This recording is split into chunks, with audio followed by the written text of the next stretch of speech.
I can do it. There we go. Hello, are we online? Ryan, we got it all. Is it rolling online? All right, good enough. All righty. Well, I got good news and bad news. Good news, that air conditioner's working today. Yeah, no, it wasn't, we didn't have to replace it. That's good news. Turns out it was an electrical issue with a fuse, and I won't go into it. The bad news is, well, the bad news has good news and bad news too. So the good news is CRNF came and helped us. They traced it down, and they are loaning us an air conditioner for the back that was used for free, not charging us. Okay. Problem is the air conditioner's not big enough, and the people that had the air conditioner before got rid of it for a reason. So it's kind of a Band-Aid fix. So we have to replace the whole unit in the back. That's the bad news. So, but the good news is NEF is going to work with us on payments. So, but it's going to be about a little over $8,000. So, nice, huh? So anyway, that's what they've ordered the unit. And the good news about that is that it's a more efficient program, and it'll save us money in the long run. And it'll be new because that one's about ready to go. So, or it has gone. It's died. It's dead.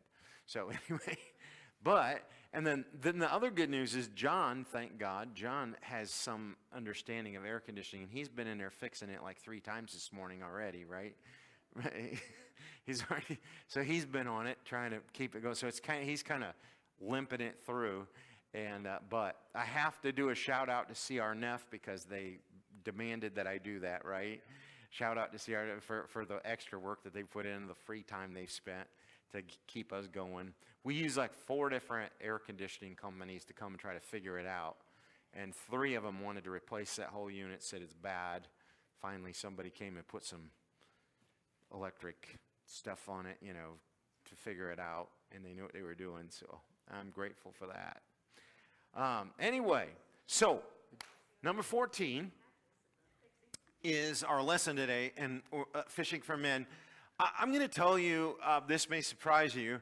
I'm probably not going to use the whole 45 minutes today in this class, unless you want to use it for asking questions or something.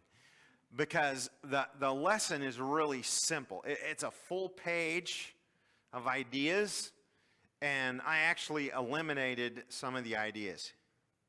Like, for example, you'll see E is gone. And I think that's the only one that's gone. But anyway, there's others that I took off the end of the page just because some of them are dated and different things. But the point I want to make to you is this. Starting a conversation with someone about the gospel. How do you start the conversation? I call it casting the line when we're fishing for men. Jesus said, "You follow me, I'm going to make you fishers of men." So if you know anything about fishing, part of the game, as it were, the sport, is learning how to cast the line. When you're a fly fisherman, they'll cast the line and it'll flip back and forth. They're trying to make that little fly or bug or whatever dance on the waters, and the fish will jump to it. If you're deep sea fishing, there's something different they use.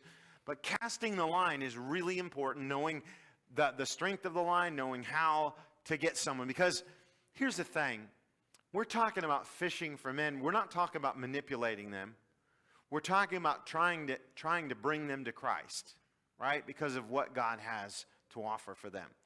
But how do we start that conversation? That's usually the hardest part of the deal. Once the conversation is started, it's easier to continue to talk about it. But like when you're looking at someone and you say, "Boy, I want to talk to you about the Lord, but I don't know how to start that conversation." That's what we're talking about here. How does that conversation start? It's easier than you think. This section has a few suggestions on how to open a conversation about the gospel.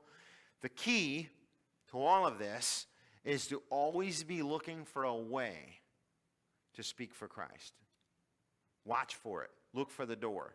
You may be surprised at how many doors are already standing wide open. Ask God for wisdom. Here's some ideas, crazy ideas. Now, these are ideas that I use, things that I would do when I'm talking to someone. We're just having a conversation. I'm having a conversation with an advertiser, a marketing specialist, we would call them now. And we're talking about advertising and marketing, and he and I have connected, and we're having a good time having a conversation about business and such, and the conversation is going wonderful. The whole time I'm looking for a way to talk about God. Okay? So, here's a way to do it. Have you ever thought about the gospel or church or Christ? The best advertised opportunity. Dates on everybody's birth certificates, death certificates, plane tickets, checks, receipts, copyrights. And then, why is this the best advertised message? You get what I'm saying? Marketing, Jesus Christ and his marketing. Think about how he started with 12 disciples and how the whole world found out about him. How did that happen? Has it happened in any other religion that way? You know, think about it. So now we're talking, what we're trying to do is find common ground. Does that make sense? Let's talk about Christ in the context of the issue that we're discussing. A teacher. One of the frustrations teachers have is that textbooks change every year. They're constantly changing. You guys have heard the conversations about education. They have this new math out there, right? What is it? What do they call it? Common Core math. Okay, so teachers hate when they've been teaching a certain way for 20 years, 25 years, and then someone comes along with a new way to do it, and we're changing everything, and everybody's going to do this new way, and they call it Common Core, and you hear nothing but frustration. People that have grown up with one kind of math, and then all of a sudden there's something else. But here's the can I say dirty little secret? Everything changes. Have you noticed that? Everything. I saw that California there's people in California that are trying to force the auto manufacturers to stop selling cars in California that run on gas. You guys seen that? Okay, so this is stupid, but anyway, they're doing this. So they're going to make regulations so you cannot buy a car in California that runs on gasoline. Get ready for the brownouts, right? We don't have enough electricity to power everybody's cars. This is not there. We don't have the system to do it. So I don't know. Maybe go invest in horses. I think that's probably a good plan because in California, because that's about the only way you're going to survive getting from one place to another. We might go back to horse and buggy again. But here's the thing. Everything changes. Everything changes. I don't know about you guys, but when they first came out with LED light bulbs, I was like, give me back my light bulbs. What's the matter with you Democrats? You know. But now in every one of my light receptacles is one of those new bulbs. And I hated them little squirrely things. You know, it's like, that is a stupid looking bulb. Yeah. And you know, that's the way we are, older folks. I've got this sermon by John Wesley in the 1800s. And he said, every generation says that the generation before them was better than the one in front of them. And it's true. Why? Because everything changes. So then you talk about one textbook and never changes, God's Word. How many years it has gone unchanged, and how you can prove using Hebrew scholars and scribes and their research, scientifically prove how much it has not changed, and how the same message is true generation to generation. How about a doctor? When does a baby's heart beat the first time, and what starts its beating? The nervous system, the circulatory system, the muscular system. If you get a doctor talking about what he knows, you can't stop him. Seriously. Let him talk. But then what do? You start talking about life and when life begins. So I want to talk about something here for a second. There's a bunch of young thinkers in America. It's really good. There's a lot of these little circles of people that are young thinkers, and they're thinking and talking about all kinds of issues. One of the issues on the table, because of Roe versus Wade, is abortion. So one of the things they're talking about amongst these kids have been told that a fetus is not viable. It's just a group of cells. And so this guy did a PhD dissertation in Chicago on the subject. And he said, or he actually could not get any university to accept his PhD thesis because they said it was too controversial and unscientific. So here's what it was. He didn't want to discuss abortion.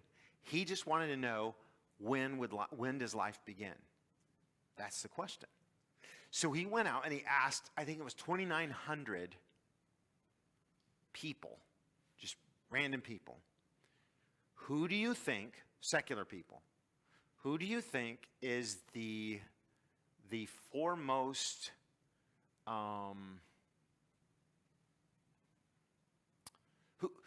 who would have the right in the human world above anyone else to say, when does life begin? Who would you trust to be right about this in the secular world? Now, Christians, we would say God is the one, right? But think from a secular standpoint, who would you say in the world, who would you trust to determine when life begins? If you're not a Christian. Who? Huh? A doctor? Okay. Well, some said doctors. Who else would you say? A scientist? Okay, what kind of scientist?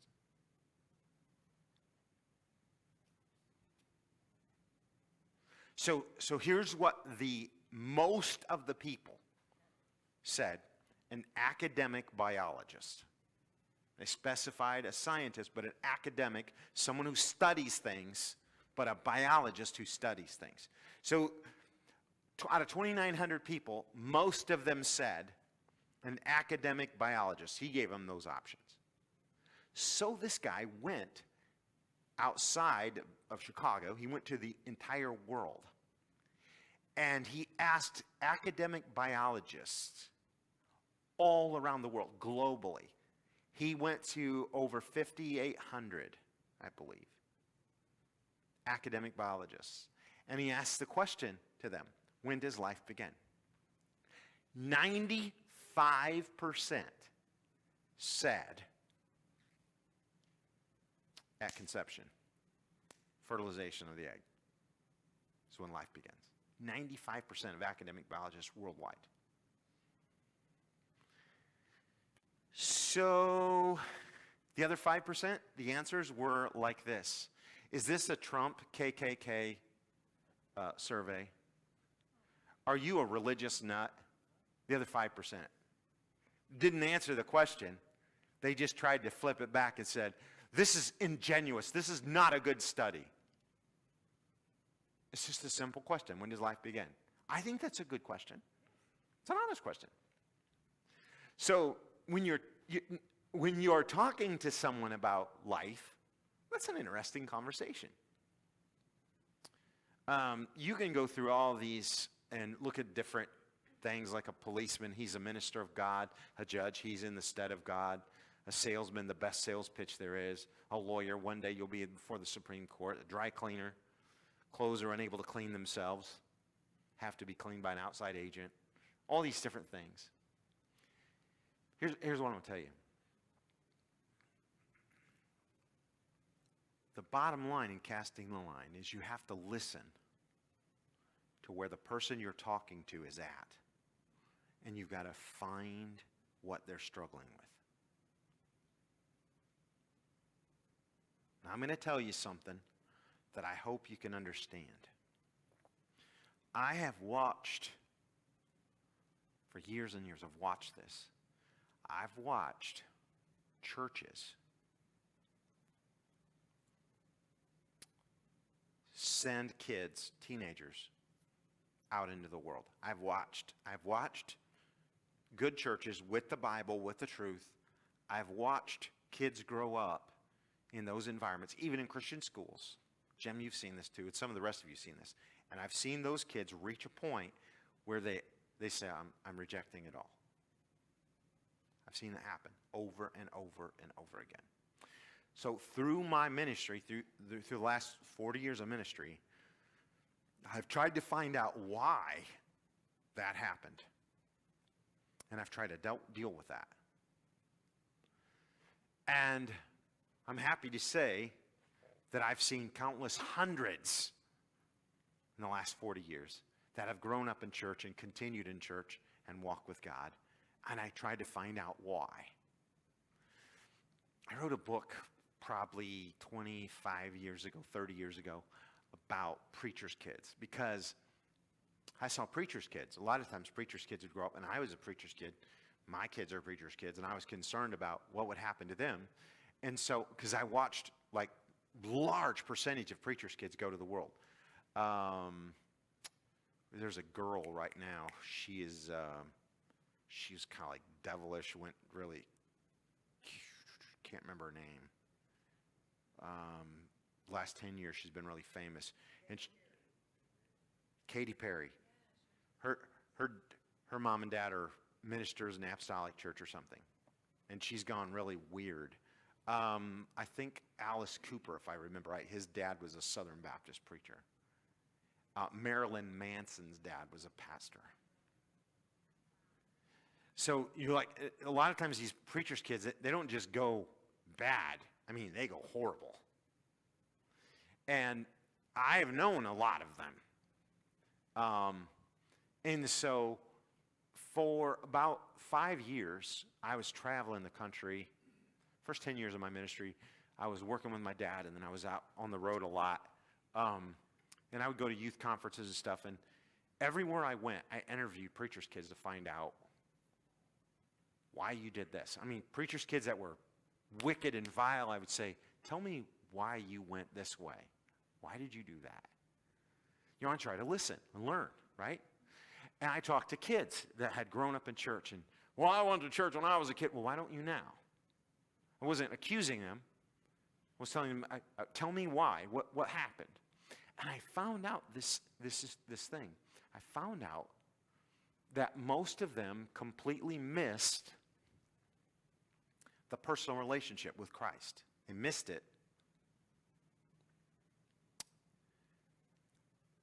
And preaching and church and everything was you have to do these things to be a good Christian. And they grew up, that's all they heard. They didn't hear they didn't hear the relationship stuff. They didn't figure out how to plug into God. Straight into God. They didn't figure it out.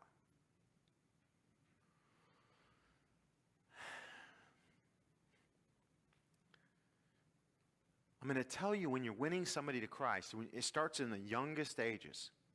You can tell them everything right, but there comes a point in their life where they're thinking, they're processing. I call it when the prefrontal cortex starts kicking on all 8. And they don't believe everything they're told.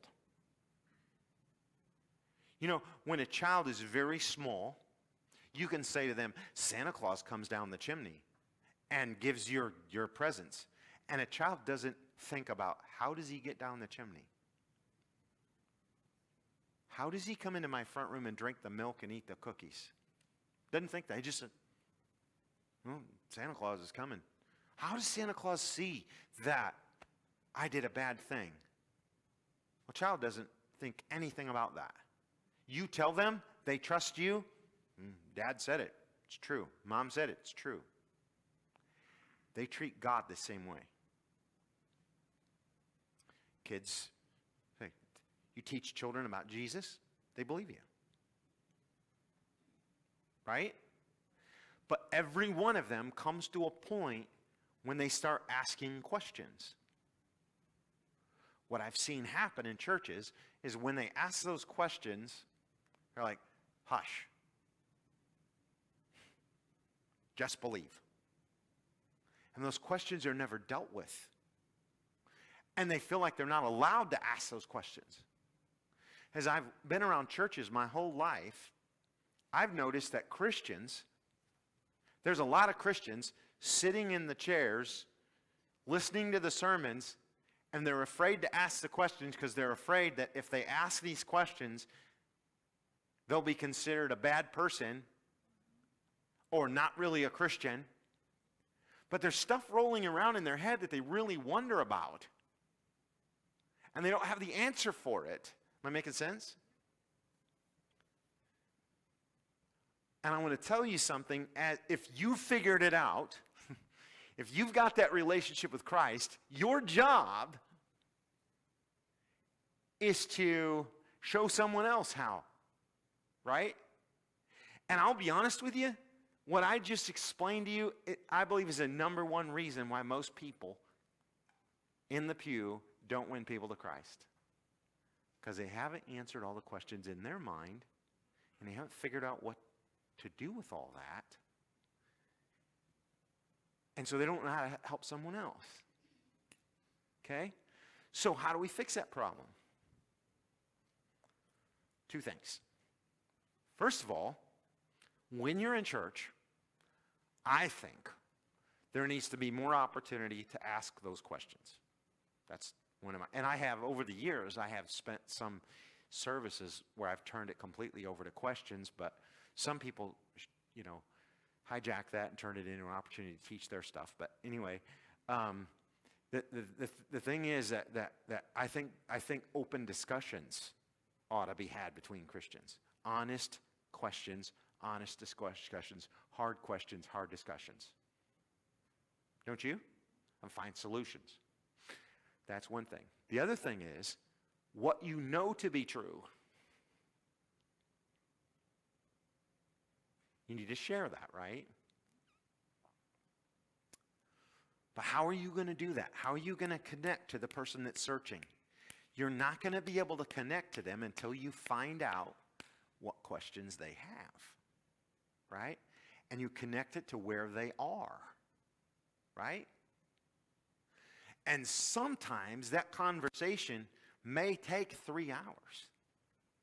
And sometimes that conversation may take 20 years. Does that make sense? But don't be afraid of the conversation.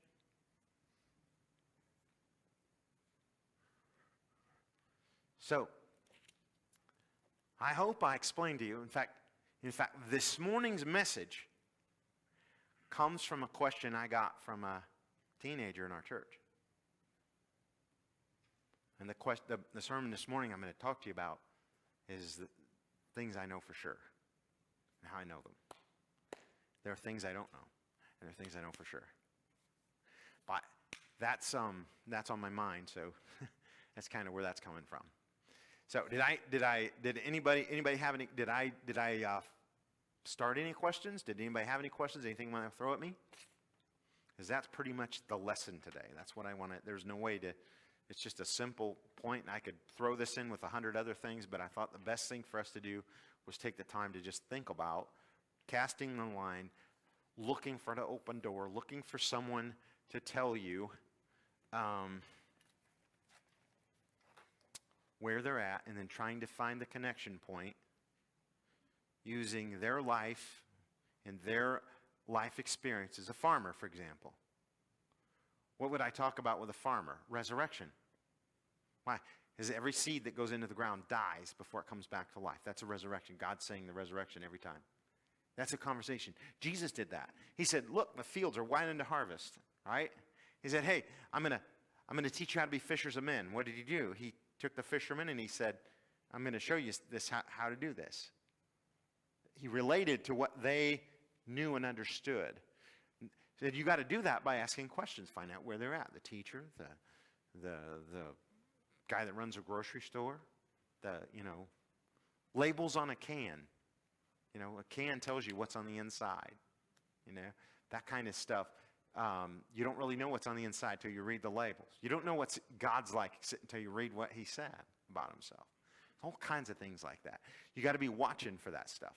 It's not something you can really learn from a class. It's something that comes with exercise, practice. Okay? All right. So, this is what I would call, when I'm teaching a class, stump the chump. I actually have some of my PowerPoints have a slide, stump the chump, right here. So we got 10, 15 minutes left in this class period. You can ask me any question you want to ask. And I don't have an answer. I'll see if Preston knows. Brother Jim's back there. He's a resident theologian. Yes, sir. What? Yeah, I don't know anything about trains. Okay. Okay.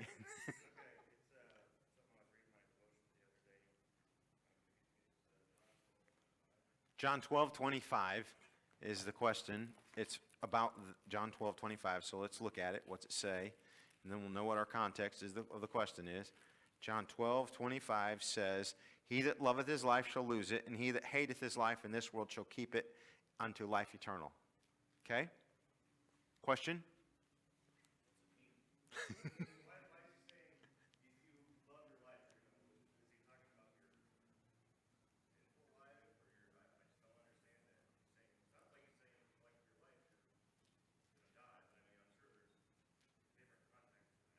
Okay, a couple of things. First of all, first thing you want to understand is the way Jesus talked in hyperbole and allegory.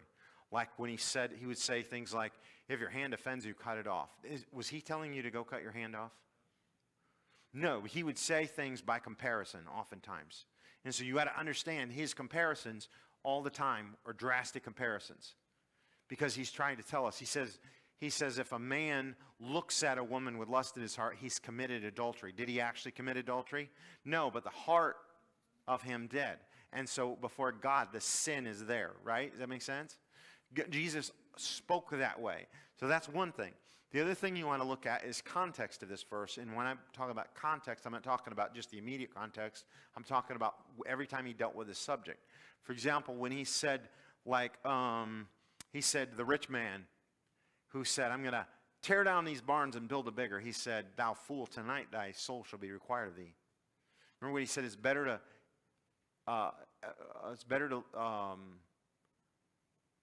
he said, how you gain the world, how did you put it? You gain the world and lose your own soul. He said, you shouldn't, why would you gain the world and lose your own soul? You know, you could gain everything the world has to offer and lose your soul. That's horrible, right? So that's kind of the context of what he's driving at. He's saying that this world and what it offers, Paul said, in this life only we have hope, we are of all men most miserable. He's using the word hate, a drastic word, to say to us, look, this life is not what you should be pinning all your hopes on. If you seek this life and you try to satisfy your life, this life, you're going to lose out in eternity. He said in Matthew 6, he says, lay up for yourselves treasures in heaven, not treasures on earth, right? It's the same context, the same idea. He's telling us that over and over and over again. Finally, he said, at one point he says, you should need to hate your wife. Like, what? I thought he said to love your wife. I said, no, he's talking about comparisons. He's saying if you choose your family over God, that's a wrong choice. You see? Does that make sense? Okay. That's a good question. I appreciate it. Anybody else? Yes, sir.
That's a really good question. I appreciate you asking it.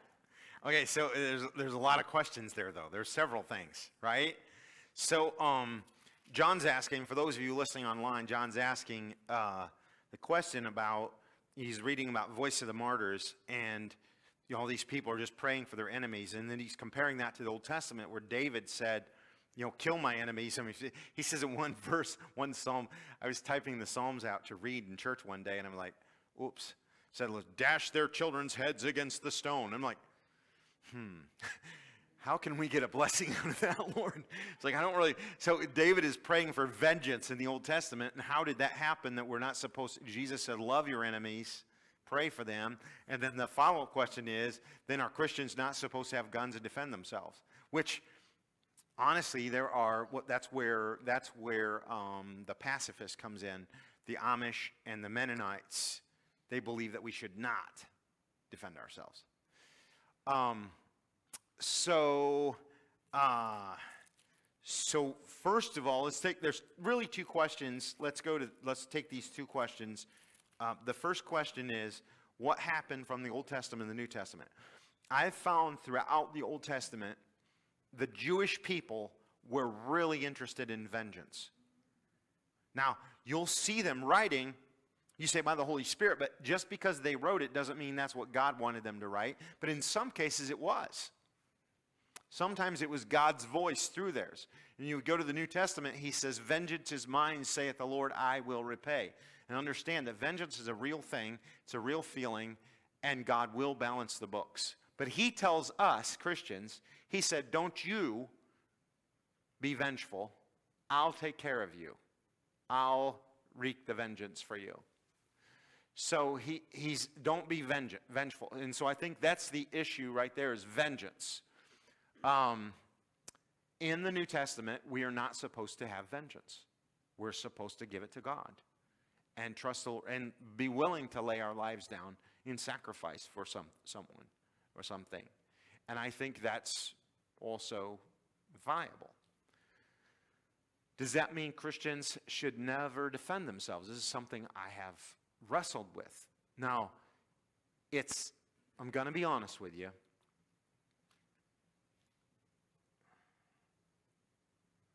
I've been to a lot of meetings where preachers and the people around the church, they'll walk around and, I got guns and I'm, gun guy and I'm a hunter and all this kind of stuff.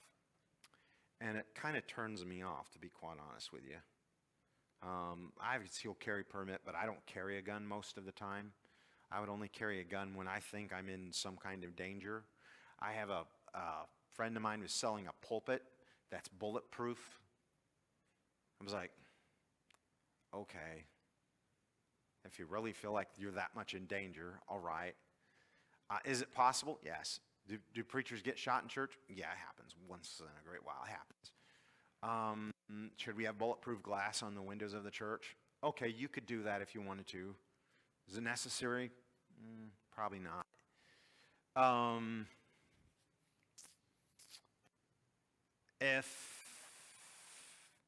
And I don't know how many of you guys have ever stared death in the face, but I've been in situations multiple times where a gun has been pulled on me and I was that close to death and they were going to kill me. I say probably half a dozen times or more that's happened in my life. I could tell you different, when it's been a knife, when it's been threatened. The one time the drunk Mexican had a .357. It was that far from my face. He was drunk and had the hammer pulled back. I looked down the barrel. There was a hollow silver tip bullet in the chamber with a hammer pulled back. And I'm that close to it, and he's drunk and he's mad. I was that close to God. 5 inches from God. And so at that point, the question for me is, do I rely on the power of God, trust God to protect me, give him the gospel, or do I pull a gun and we go down in the OK Corral. You know? So there was a preacher that used to travel from Michigan to Texas, and he was big on guns, and I'm trying to remember his name. Jim, do you remember that guy? That's it, J. Frank Norris. J. Frank Norris, and he would, Sunday morning preach in Michigan, he would get on a plane Sunday night preach in Texas. Well, he was in Texas one day in his office, and a guy came in and pulled a gun on him, and he pulled the gun and shot the guy, killed him in his office. And so to protect himself. And so the question is, was he right or wrong? And it was a big scandal, nationwide scandal. This preacher kills a man in his office. Well, okay. Was he within his rights? Yeah, he proved to be within his rights. Should he have done that? I don't know. Would I have done that? I'm not sure. To try to win him to God first, you know. I just sent him to hell. I mean, that's not what I'm supposed to be doing. So, you know, that's that whole conflict, right? What do we do? Yeah, if someone came in to molest my family, I would kill them without a second thought. So, is that right or wrong? You know, when my daughter was growing up in my home, if somebody would have messed with her, buddy, I don't know if they'd have lived. That's just in me. So where do I get that? Well, here's an interesting story. I want to show you something. It's in, let's see here, Matthew. Is it Matthew? Or is it might be in Luke. It's around the time of Jesus. Yes, it's Luke 22. No, I should have thought of that because Luke is about being human. So here's Jesus, Luke 22. He says, verse 33, Peter says, he said unto him, Lord, I'm ready to go with thee both unto prison and to death. And he said, I tell thee, Peter, the cock shall not crow this day before that thou shalt thrice deny that thou knowest me. Now understand what we're talking about here. Jesus said, I'm going to die. Peter said, I'll go die with you. That's the context. And then Jesus goes on to say, and he said unto them, when I sent you without a purse and scrip and shoes, lacked ye anything? And they said, nothing. So in other words, he sent them out, the 70 sent them out, and he said, you didn't have a purse, a scrip, or shoes. In other words, you didn't have a change of shoes, you didn't have a change of clothes, you didn't have any money, and you didn't have any food. And I sent you out just like that, said, go on, do what you're supposed to do, and I'll take care of you. So remember that? They said, yeah, that's right. He said, but now, verse 36, look at this. Then said he unto them, but now, he that hath a purse, that's money, let him take it. Likewise his scrip, that's his food. And he that hath no sword, let him sell his garment and buy one. Now Peter misunderstood that because when they came after Jesus, he pulled a sword and took off the guy's ear, and Jesus said, not now. And because Jesus said, I got to go to death. I'm going to the cross. He wasn't talking about the cross. He was talking about, I'm going to leave you. And the power to protect you, to keep you safe, it's kind of going with me. I'm not going to be there to put your ears back on. So you got to take your own sword. Okay? And I believe that verse right there is a proof text for Christians to be able to defend themselves if they have to. Have you read about the catacombs, the Roman catacombs? Early church fathers were telling these young Christians, they were going out and saying, oh, I want to die with Jesus. And they were saying, boys, calm down. Let's hide. Let's protect ourselves so we can get the gospel out. And I think that's a thing in the Bible. I think what happened in the Old Testament, there was this vengeful spirit, and Jesus came in and he countered that and said, don't be vengeful. We're trying to reach these people. We're not trying to send them to hell. God wanted to save everyone, and that's what the message of Christ was. Everybody can have salvation free. That was the message. And so he's trying to communicate that message, and he's telling us, let's not be vengeful. Let's not pray for vengeance. And you'll see in Revelation, when we talk about the seals there, you'll see the fifth seal, which is the Old Testament saints hiding under the altar waiting, saying, how long, O Lord, holy and true dost thou not avenge our blood? They were asking for vengeance. And within a few verses, they're all saying, they stopped saying vengeance. They say, salvation to our God for all peoples. You know, God is going to save everyone. That's wonderful. That's a different message. So the Old Testament message was, God, they're giving me trouble. Fix it. New Testament message is, Jesus fixed it by giving everyone salvation. And anybody that rejects that free gospel, God will take care of him in the end, and vengeance will come. Don't worry, but he will take care of it. That's not our job. That's a lot of...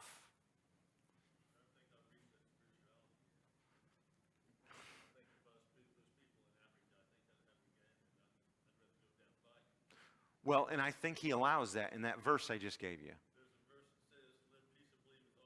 As much as possible. Mm-hmm. I think, John, there you go. I think you put your finger right on it. I was just getting ready to say that. I think it matters which situation happens. I think if you listen to the Holy Spirit, I think the Lord will guide you. I think there are some situations where you would say, God's will be done, my life, I offer my life. And there are other situations where God's saying, I'm not ready for you to go yet, better defend yourself. I really believe that's true. That was also what I was aiming at, Steve. Thanks for clarifying that. Somebody breaks into my house right now, I got to defend myself in the moment. But if I find out that they're the ones that broke in last week and I go cut them down, then that's vengeance. Correct. He's also got his finger on something. I was trying to basically say that. He articulated it better than I did. There's a difference between vengeance and protection. Protection in the moment is one thing. Vengeance is something entirely different. So I would think like Nigeria or places like that, isn't there politics like a police state where, people probably aren't allowed to have guns, they'll probably be shot if they have guns. So they might not have a way to protect themselves. Plus, they may feel so strongly, which shames us, that they want to set an example for these people that I will die for my God. Right. So she's saying that sometimes in some of those places that they're in a police state where they don't have the rules and rights that we have. And that's hard for us to wrap our heads around sometimes, honestly. Not to mention the other thing you said, which is about their strong feeling about laying their lives down for someone else. But what was that? That basketball player or something? The woman basketball player that was like so anti-America. And where did she go? She went to Russia. And she's like, I have my rights. Oh, not in Russia you don't, sweetheart. No, you don't. And so she's like, I'm demanding my... Well, a lot of people are discussing whether to leave her there, let her learn a thing or two. But the truth is, our kids who are growing up in America do not understand that American politics, based on the freedom that God gives, because America's... And Americans have always believed that we have the right to defend ourselves, largely because go buy a sword, Jesus said. Protect yourself. We have that right to protect our lives and our property. But that's not worldwide. There's places like in Nigeria where they don't even have that understanding that we do. They think police comes in and kills us.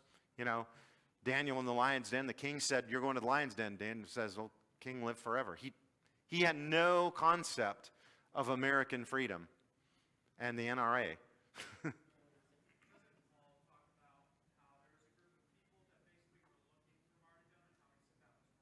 Yeah. Yeah. Well, I don't know if Paul did, but I would like to find that. But I do know the early church fathers did say that. Stop looking for martyrdom. What did he say about living? Paul said, he said, Romans 12, I beseech you, therefore, brethren, by the mercies of God, that you present your bodies a living sacrifice, not a dead one, right? So it naturally follows you have to defend yourself. Great questions. Thank you so much. We're over time. God bless you.